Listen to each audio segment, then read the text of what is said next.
بسم الله الرحمن الرحیم. الحمد لله والصلاة والسلام على رسول الله و علی آله و اصحابه اجمعین و من تبعهم بإحسان الی یوم الدین. دوستان عزیز، بینندگان گرامی، السلام علیکم و رحمت الله و برکاته. در خدمت شما عزیزان قرار داریم در برنامه زیبای شگفتی های آفرینش. هدف ما دوستا از این برنامه ایست که ما مسلمانان بعد از اینکه در کائنات خداوند تدبر و فکر کردیم و عجایب کائنات خداوندی را درک کردیم، باید ایمان خود را قوی بسازیم و سبب تقویه ایمانی ما شود و برای غیر مسلمانان اندیشیدن در جهان و کائنات خداوندی سبب ایمانشان می شود. لذا خداوند متعال عموم انسان ها و عموم بشر را به امر کرده است که ای انسان در جهان باندیش. ای انسان تو یک جزء این جهان هستی. ای انسان این جهان در خدمت تو هست. ای انسان جهان در خدمت تو است و تو به خاطر پرستش خداوند در این جهان آفریده شدی. لذا دوستان ما کوشش میکنیم که مسائل مهمی که در رابطه با شگفتی های آفرینش خداوند هست امور خدمت شما عرض بکنیم. ببینید وقتی که ما در رابطه با مخلوقات خداوند یا جهان صحبت میکنیم، به این معنی است که خداوند مخلوقات مختلفی را آفریده است.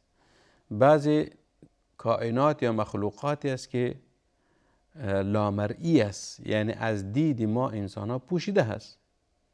خاصتا کائنات فضایی، مخلوقاتی که در فضا وجود دارد، قسمی که خداوند متعال در قرآن کریم به او به بارها اشاره کرده است که خلق السماوات والارض و ما بینهما. خداوند ذاتی است که آسمان ها را آفریده است، زمین را آفریده است و کائناتی که در بین زمین و آسمان قرار دارد. این کائنات و این مخلوقاتی که بین زمین و آسمان قرار دارد بعضش ما انسان ها میبینیم ولی اکثرش دیده نمیتونیم.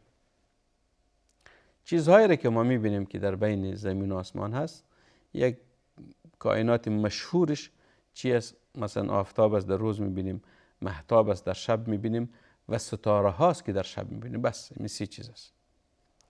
ولی چیزهای خیلی زیاد دیگری هم هست که خداوند در این جهان آفریده است و در فضا وجود دارد. کهکشان ها هست، ستاره ها هست، سیاره ها هست، خرد و بزرگ و با احجام بزرگ، با حرکت های بزرگ و در مدارهای مختلف، کهکشان های مختلف که او ما انسان ها تخمین از او را هم کرده نمیتونیم و حصر از او را هم کرده نمیتونیم که چه قدر است، به چه حجم هست و خداوند متعال را به چه شکل آفریده است.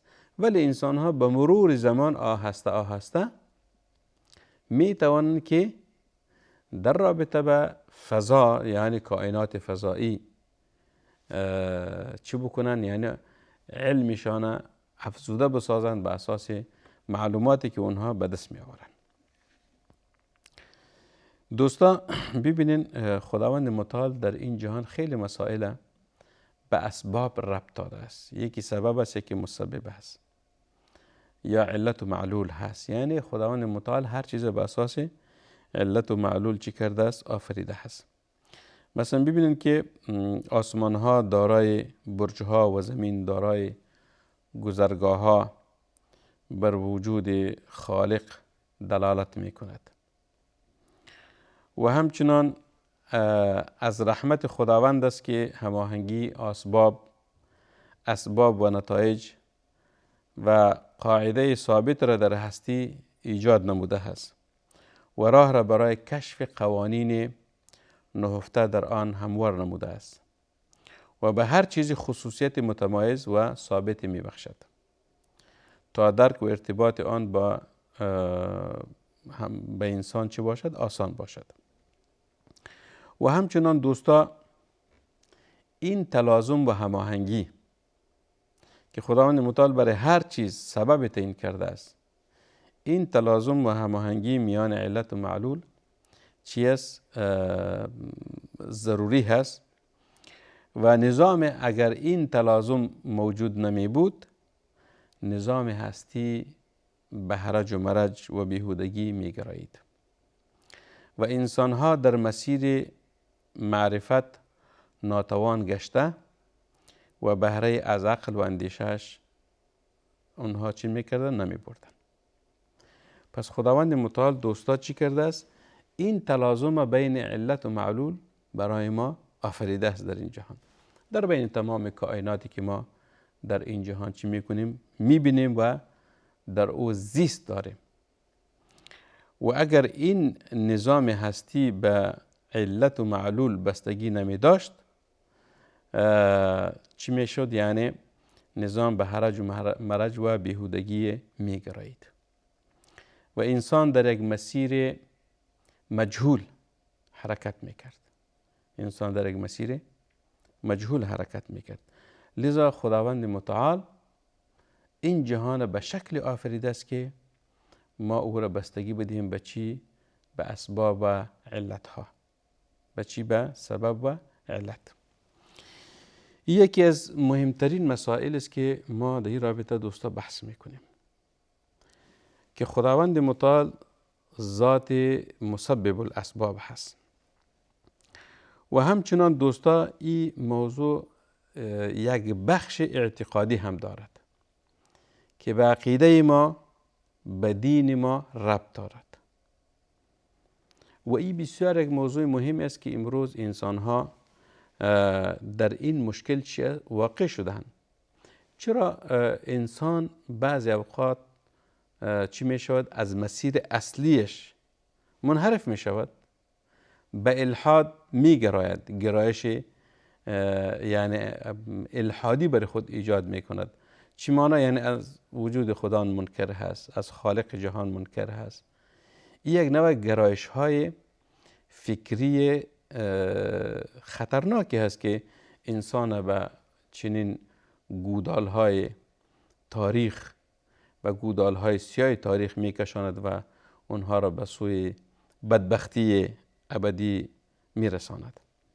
لذا دوستان عزیز، نیز باید دانست که اگر شخص این گونه باندیشد که اسباب به تنهایی عامل ایجاد نتایج آن هست و مبنای اعتقادی او از دایره اسباب فراتر نرود، مرتکب شرک می گردد. مرتکب شرک می گردد. این بسیار یک موضوع مهم است دوستا که ما در این رابطه بحث میکنیم. اگر انسان تنها هر چیز به اسباب ربط بدهد و این اسباب صبغه دینی ندهد، اینجاست که انسان هم به سوی انحراف اعتقادی، دینی و فکری چی میکند؟ حرکت میکند. انسان هایی که در طول تاریخ وجود داشتن، یعنی انسان های ملحد ما میگیم. ملحد به این معنی است که اونها جهان تنها به اسباب ربط میتن و ماوراء الاسباب اونها عقیده ای ندارن. مثل انسان هایی که اونها به طبیعت عقیده و ایمان دارن. مثلا یا افکار داروینی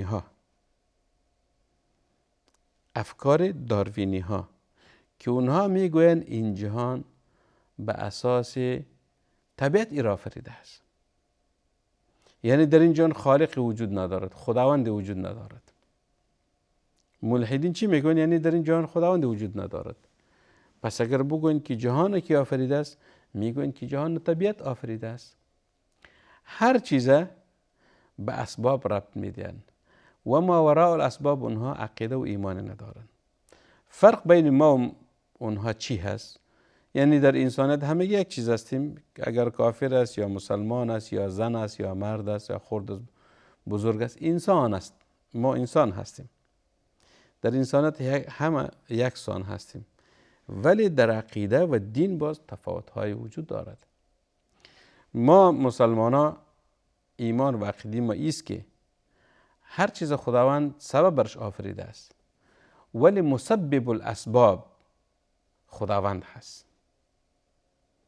ما وراء طبیعت، ما وراء جهان ذات است که او خداوند متعال هست، خالق جهان هست، آفریدگار جهان هست و خالق اسباب هست. این اسباب کی فراهم کرده؟ خداوند متعال. طبیعت نیافریده است. حتی اگر اونهایی که معتقد به مسائل طبیعت هستند، اگر بگوین که کی آفریده، میگه طبیعت آفریده است.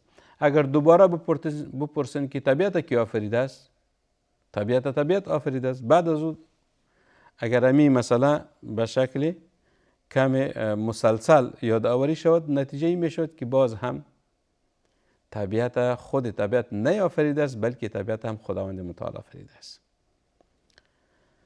طبیعت هم خداوند متعال آفریده است. لذا خداوند نظامش به اساس چیست؟ به اساس اسباب هست. اسباب آفریده است تا انسانها در همین مسیر الهی و در قوانینی که وضع کرده از امو انسانها چه بکنن؟ حرکت کنن. به همین خاطر خداوند متعال برای بازگرداندن این افراد که مبتلا به شرک خفی هستند، این گونه برنامه چیده که گاه اسباب مورد باور اونها را تأثیر باز می دارد و آن شخص با نتایج پیش بینی نشده مواجه می شود.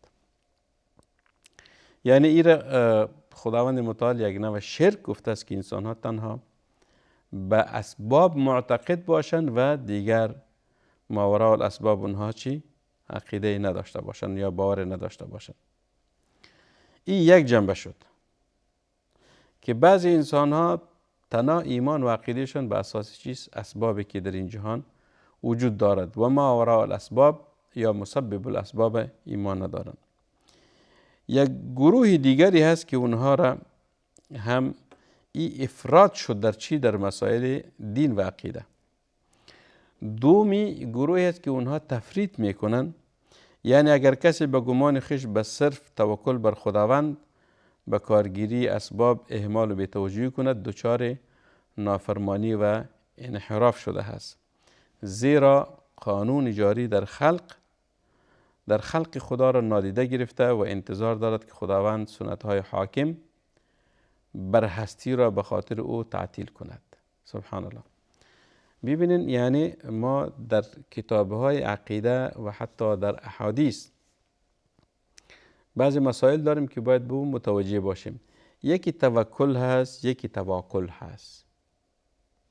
بعضی مردم کاملا نظام الهی را پشت سر میگذارن و میگویند که دیگر ما را به اسباب نیازی نیست و ما میخوایم که بدون اسباب در این جهان زندگی بکنیم.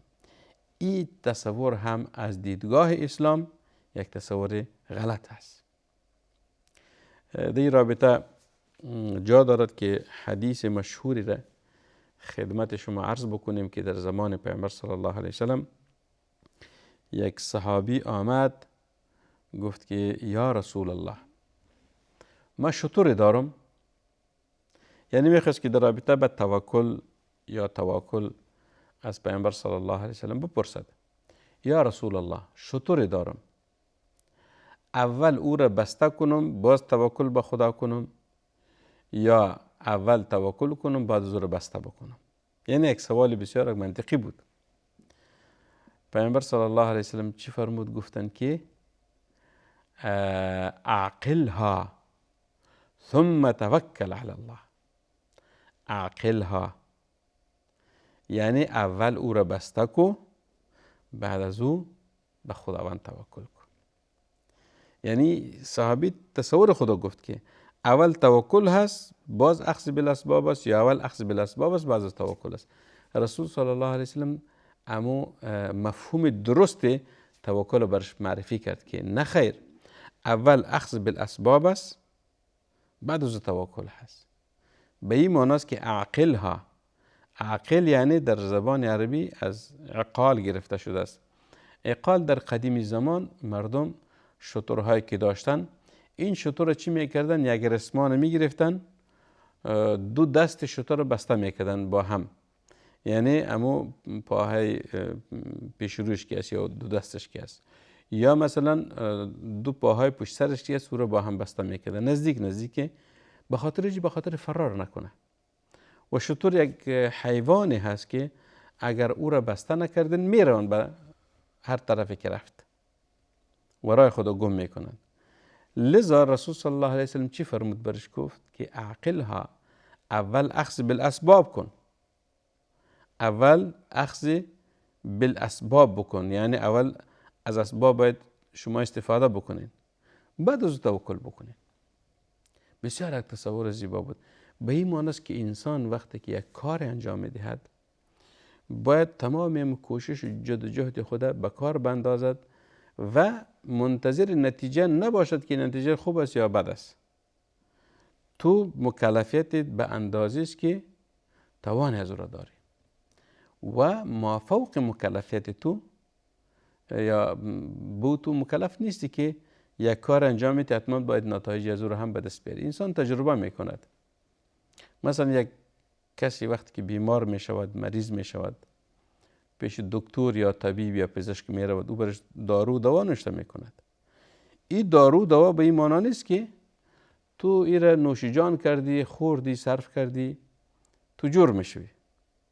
شاید خیلی داروهای گران بها باشد، قوی باشد، ولی شما شفایاب نمیشین.